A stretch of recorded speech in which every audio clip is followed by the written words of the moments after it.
Very good morning to you, Lagos. Welcome into Freshly Pressed on a Thursday morning here on the Smooth Breakfast. This is Smooth 98.1. Love music, love life. 31 minutes past 7 a.m.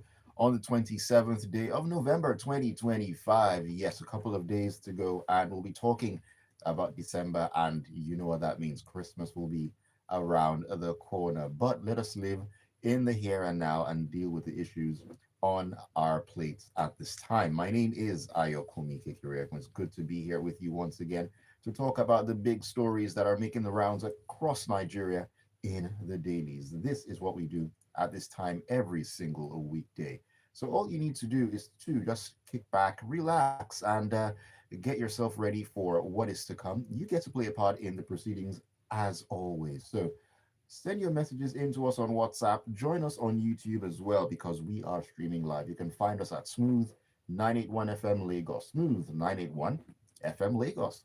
Just leave your comments there. And you can do the same thing on WhatsApp. Like I said, the number is 0911 0911 And I beg of you, I implore, just try to keep the messages as concise as possible. Let's construct them as properly as we can. It makes it a whole lot easier for me to read so I don't stumble over it like a horse falling downstairs. That's one of my best expressions, really. That came about us thinking about Peter Crouch.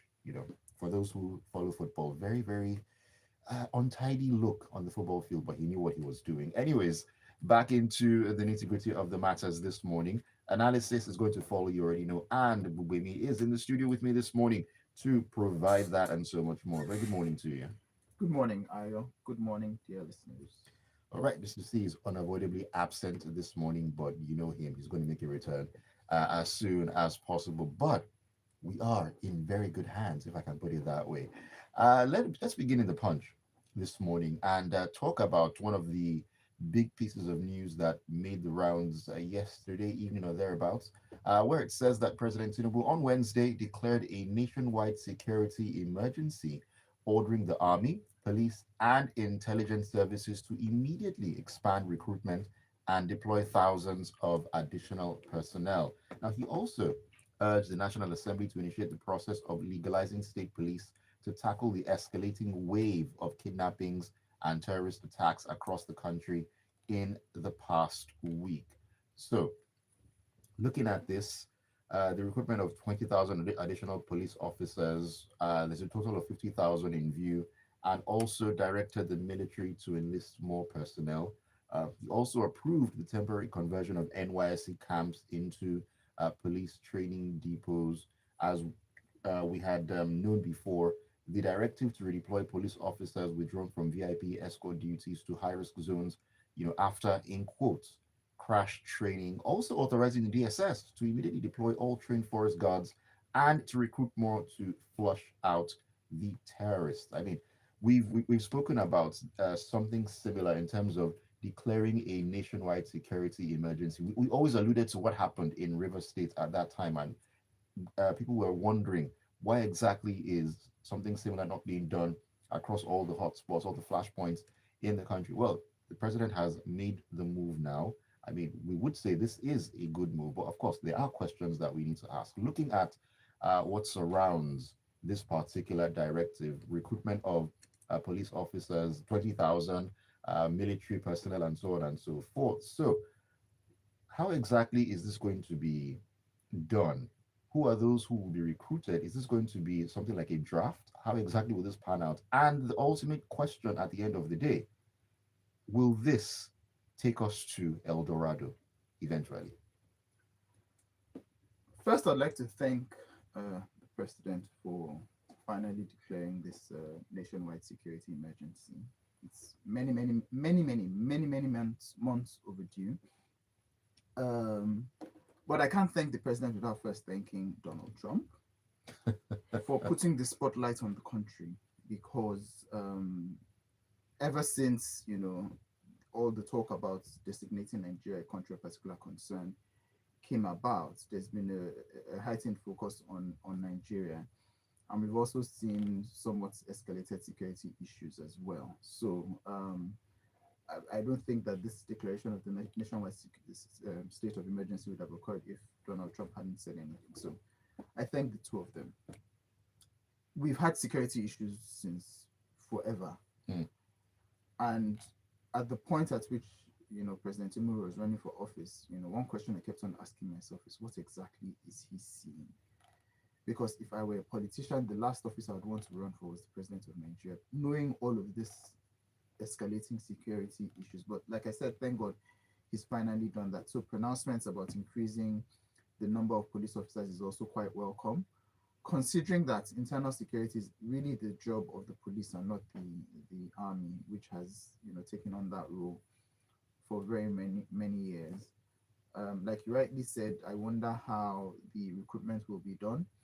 Traditionally, we've seen that when it comes to recruiting in armed forces, military, police, all of that, there always seems to be, declining interest, especially down south.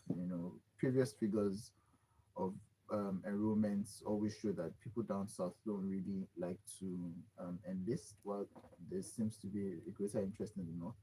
But even now, considering all of these issues, I wonder if there would still be as much interest in enrolling. But I really do pray that we can meet up with these recruitment figures. He's also talked about designating the NYC camps as emergency training centers, which is also quite welcome, because it's one thing to hire, it's another thing to train and prepare people for the task at hand.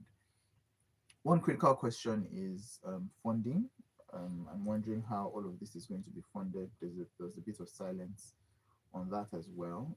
We understand that when it comes to our finances, we have quite a bit of challenge here and there, so funding will be a top conversation, and it's important to understand how that will happen. He's also told the National Assembly to expedite action on the state police. In spite of that, we've seen the situation where some states already have some form of security outfits, like Amotekun, Right, in the for southwest. example, exactly. And I don't know whether those will end up being converted into state police or whatever. But it's also important that all these state governors, where they have their own form of security forces, also lend as much support as possible. Now, when we talk about the recent kidnappings and attacks that have occurred, I'd like to spotlight also on the, did we say kidnappees? Those were kidnapped. The The victims. victims. Okay. Yes. So we were told that the federal government discussed with the bandits, kidnappers, terrorists, whatever they are, and they released the victims. To be honest, I don't want to say what's on my mind. As long as it's radio But, friendly. Hey, why but I not? mean, we should not insult our sensibilities. So there's a statement in the story that alludes to the fact that maybe some monies may have exchanged hands or something. The federal government has not come out trying to say that they paid a ransom. We don't know what the position is, but it's hard to believe that the federal government, contacted the bandits, said, "Oh, release these people," and they said, "Yes, sir, we're going to release them," and they released them. If that was the approach, why haven't they been using that approach ever since? Why are the bandits even, or kidnappers or terrorists or whatever, why are they in business? Quote and unquote. You understand? So it's hard to believe. I believe that there needs to be a lot more transparency as to that situation. But we thank God, that those victims have been released. There's also the issue of the attack on the school in, is it the Niger or the Kebbi one, where the military had been deployed, and then Kebbi, yes. There's also the issue of that one. There are reports that the military was told to pull back about an hour before the attack or whatever. And everybody has been asking who gave the order, who gave the order. This is the second who gave the order question. I mean, even the Kebbi state governor came out to ask the question, who ordered them to withdraw? Exactly. It shouldn't be something difficult to find out. And for me, I mean, like, the army knows who the officers were, or soldiers were, that they were deployed to the school. They know who was in charge of that troop. that was deployed. It's not hard to determine who recalled them, and it would be nice to have the presidency make a statement on that as well. And let's conclusively, hear what happens. You establish who the person was that gave the order, and then let's see consequences to actions being meted out to that person as well. And when it comes to consequences to action, that's one thing that has always Oh yes. we've always been quite weak Oh in, yes. because we tend to it appears as though we have this, oh, let's forgive and forget. And that is part of why we're in this position. When you talk about these terrorists and what they do, there's no consequence to their actions. They feel more emboldened.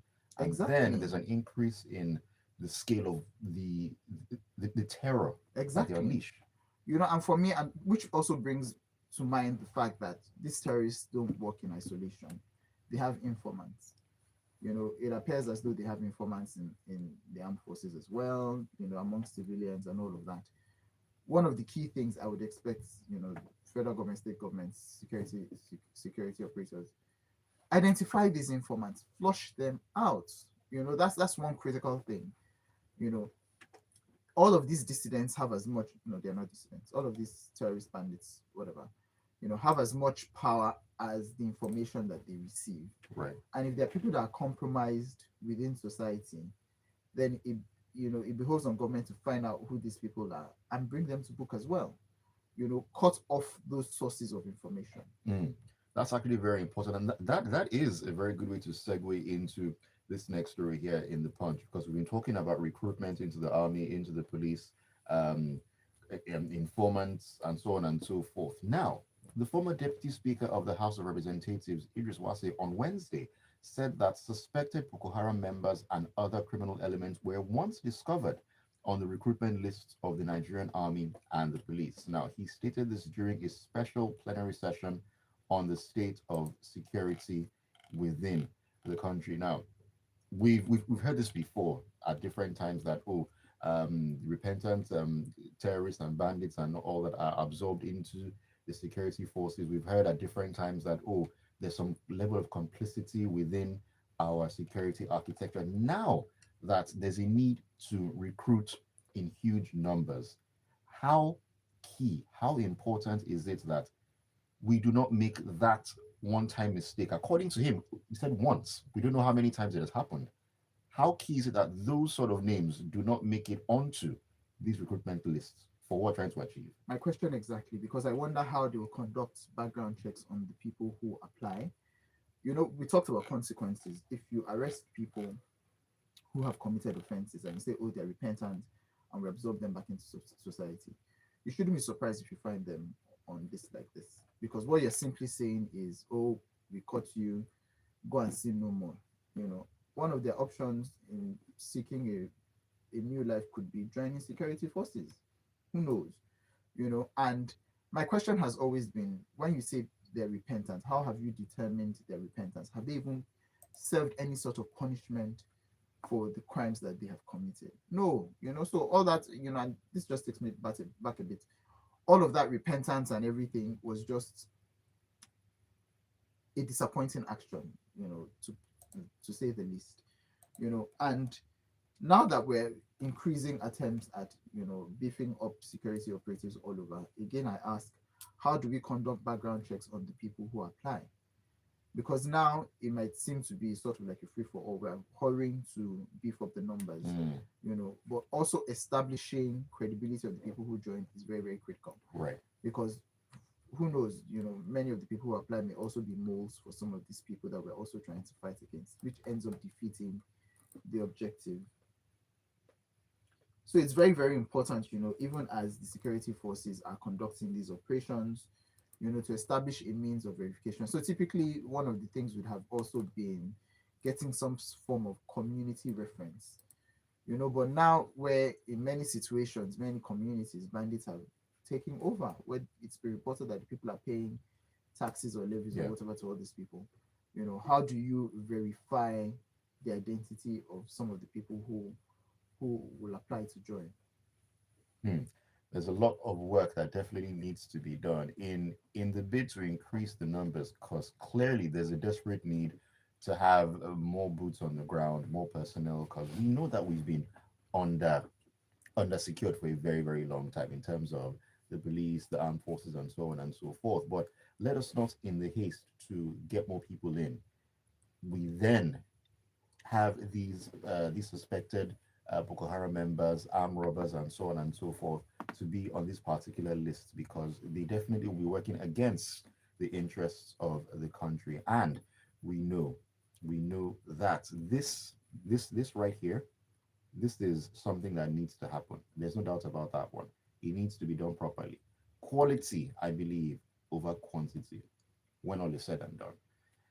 All right, let us keep the bus moving, and we shall be stepping into.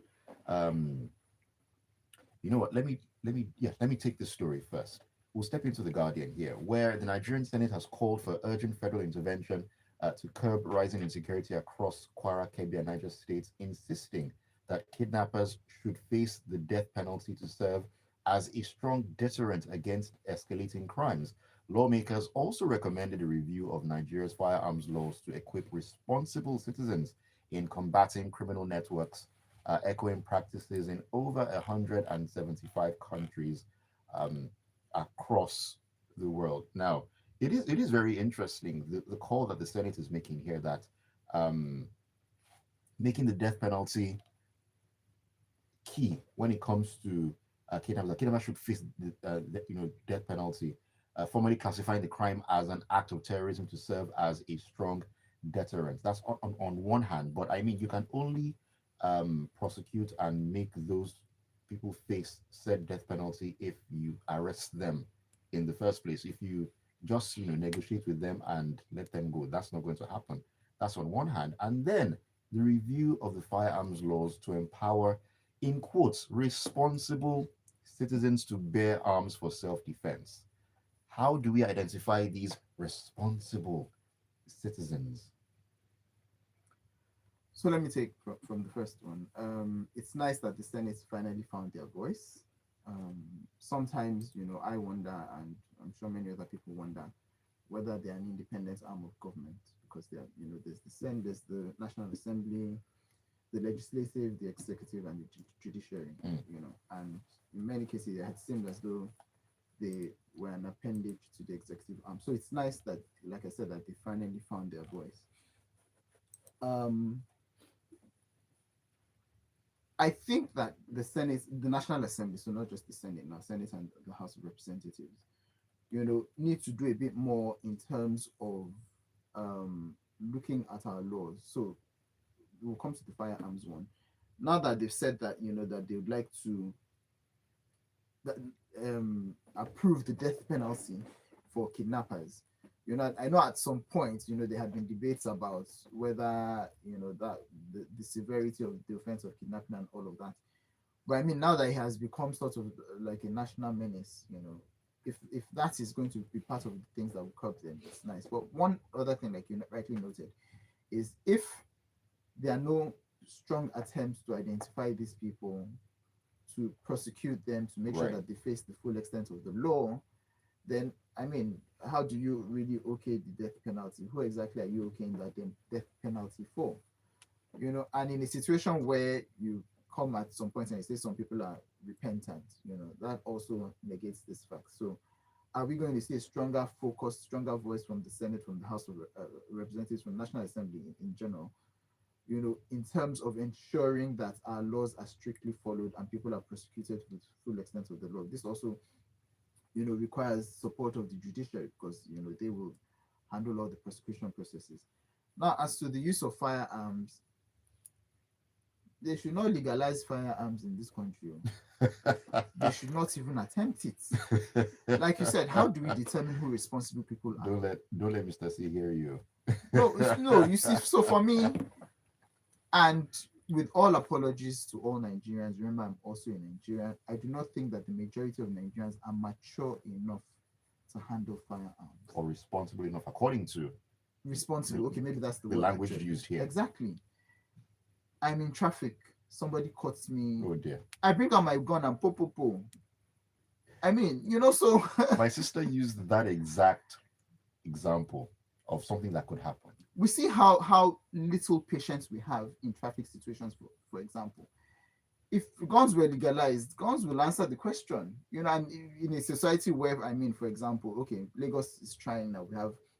We have cameras, in major places. If this happens in a place where there are no cameras, how do you end up identifying me? Okay, so for example, let's assume my car doesn't even have number plates. I can get away with it.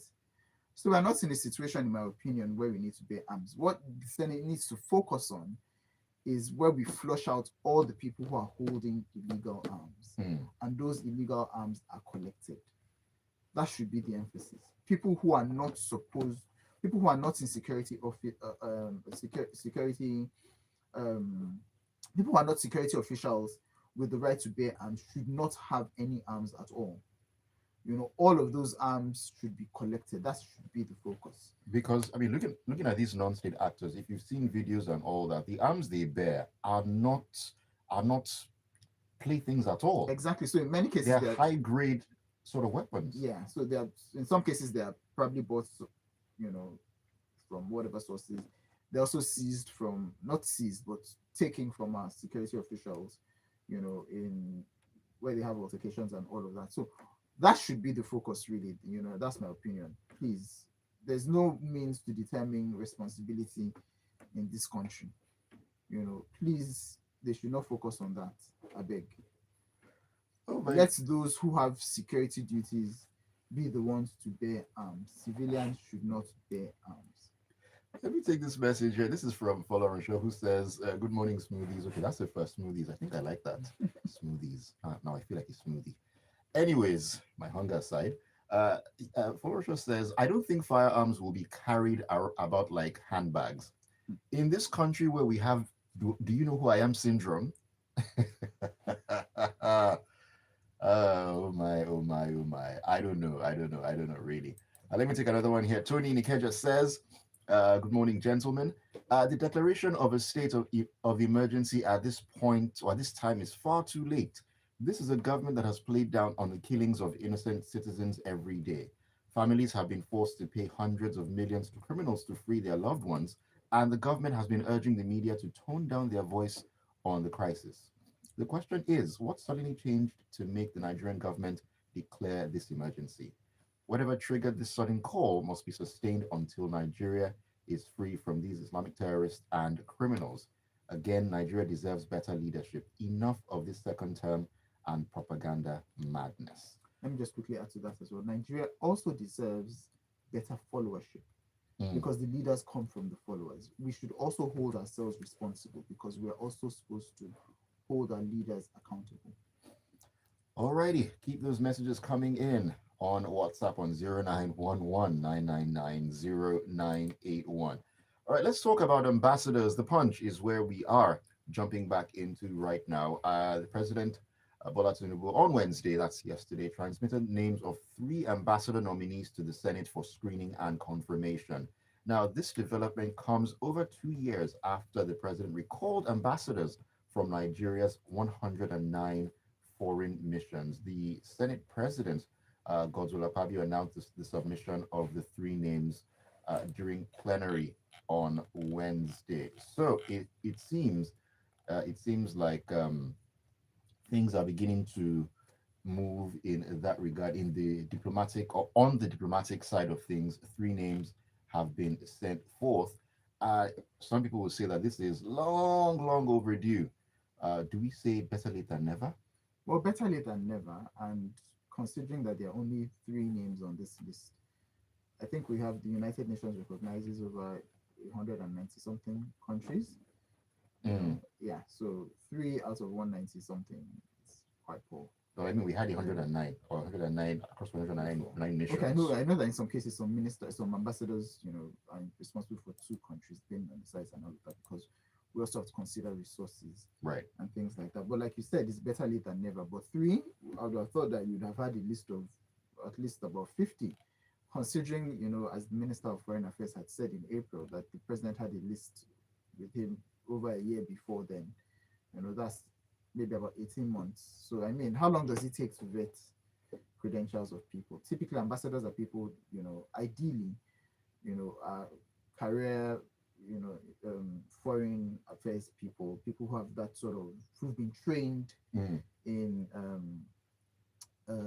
what's that word now, Diplomacy. diplomacy, you know, and have some sort of experience. In some cases, you probably fall back to some people who've done the work before. You know, you take some career diplomats. So that's their professional competence. And then in terms of, you know, verifying their personal lives and all of that, it really shouldn't take that long to vet the list. But like I said, three, we start with three. We don't know when next we'll receive any. But it's also nice, you know, that this movie is being made, albeit belatedly. Also, because I think with the designation of Nigeria as a country of particular concern by the United Nations, it has thrown up the fact that, you know, we've been quite weak in diplomatic circles, not having any exact representation, you know, to handle Nigeria's narrative, Mm. to fight on Nigeria's behalf, present our own side of the story, and all of that, you know, has not helped us in times past. God knows if we'd had diplomatic representation over the years, maybe things would not have escalated to this point diplomatically, you know. But then again, like I said, you know, sometimes it's good that some things happen to be able to throw up some other issues. So again, I'd like to thank Donald Trump for putting the spotlight on Nigeria. Hopefully, we get to see more nominees being sent for screening, and Nigeria can finally get the representation it deserves. But over and above all of this, I think one area we also need to focus on is really defining what our foreign policy is. You know, what is Nigeria's expectation from the world? You know, how do we align Nigeria with the expectation of other countries from the world? How do we present Nigeria's interest? How do we get the best out of the world for Nigeria and for Nigerian citizens? Mm. You know, talking about Donald Trump, just to round up on this particular story, on a general scale, do we always need to be sent to the, in quotes, principal's office before we realize that, oh, things that ordinarily we should be done without being told, that's when we decide to do that? Because virtually everything that has occurred in the last couple of weeks has occurred after the statements and the, should I say, intervention that was made Hmm. by the American president. Why do we always need someone else to tell us that, hey, you're not doing the right thing, you should do X, Y, Z before we decide to wake up?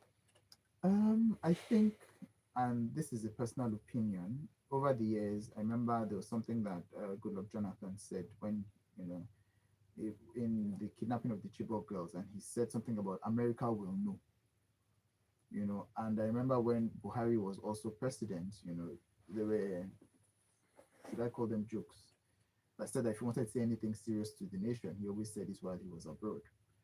You know, so there seems to be, I don't know, some sort of believability, if that's the word, that comes with hearing things from outside, you know. So maybe we see these things and we don't understand the severity.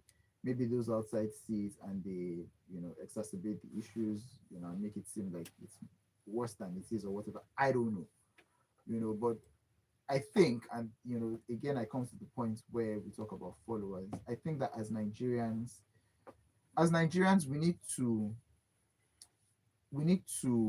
be Nigerians. You know, we need to demonstrate our love for the country more. We need to be able to hold our leaders more accountable. You know, there's a sort of running joke that everybody's waiting for their turn, so we don't really care how things Mm. happen. But I mean, that shouldn't be the state. You know, people who travel abroad, you go, you see how infrastructure is, you see how life is, and all of that. We should desire that kind of thing for Nigerians, you know, and that's the only way we can get it if we Nigerians rise up, you know, and demand for better. You know, but people say things like, oh, there's no point, you know, fighting for Nigeria because if you lose your life, I mean, everybody's just going to go about their normal day. That should not be the case. We should all be our brother's keeper. We should all fight to make this country a better place. And hopefully, the voices within, you know, will be much more significant than the voices from outside. The voices within need to be a lot stronger than the voices from outside, because ultimately, when everything, when all the dust settles, it is us against the world, in a nutshell. Let me take your messages as we wrap it up this morning. This is Ajayi Ololilua. He's in Magodo Jerry, who says, good morning to you, gentlemen. Good morning to you, sir. Government has finally decided to confront the insurgents as the president yesterday declared a state of emergency on insecurity. More importantly, is the directive to the states to establish their own police and the National Assembly to amend the constitution accordingly. These are measures that should have been taken long ago, but it's better late than never. God help us. Yes, indeed. God help us indeed. This is Cisco Delgado says, let it be legalized. Talking about arms. We are sick of all this nonsense. Arms were retrieved from Nigerians during Buhari's regime, and all these terrorists are moving around with sophisticated weapons. Hmm. Do you know who I am syndrome? Okay. Joseph Minier, it's over state says, good morning to you guys. It's unfortunate how the mighty Nigeria has fallen because of politicians and elites who are feeding fat on the myriad of problems confronting her citizens. Imagine denials that nothing was paid to the terrorists for the release of the uh, abducted people. But on social media, the same individuals are celebrating government's quick response to paying their demands. They should stop this public call for public recruitment into the Nigerian army, but are silent on the recruitment into the CBN, NNPCL, and ministries. And they should not use innocent Nigerians who enroll into the security system as sacrificial lambs to terrorists. It's very, very important. There's no point in bringing more people in and just sending them into a very, very untenable situation. It doesn't make any sense at all. And I understand exactly where Joseph is coming from on that. Tony in Marine Beach says, no terrorist cell in the world operates without insiders. Why do you think the list of sponsors have been kept secret until now? You won't believe your eyes, the who and who that America would have picked out if they'd been here themselves to do the job. That's the reason their coming was considered a threat, because I don't see how someone's action to clear the rats in your home will be considered a threat. They should be bold enough also to simply tell us some of the suspects are already drafted. What's the difference? Hey, there we are. All right, time to call it a morning on the show. It has been an interesting morning on Freshly Pressed here on Smooth 98.1. Always a pleasure reading your messages, and always a pleasure to have you in the studio, Gbubemi. It's been a great morning. Thank you so much. Thank you very much for having me. All right, Lagos, let us do the best that we can. Seize the day, copy DM, as I always love to say to Thursday, so it's going to be smooth music coming your way up until 8:15 when the grapevine will be on the radio. It's all about entertainment and all the good gist. My name is Ayokunmi. Kikiriako. Stay with us. The headlines, the stories,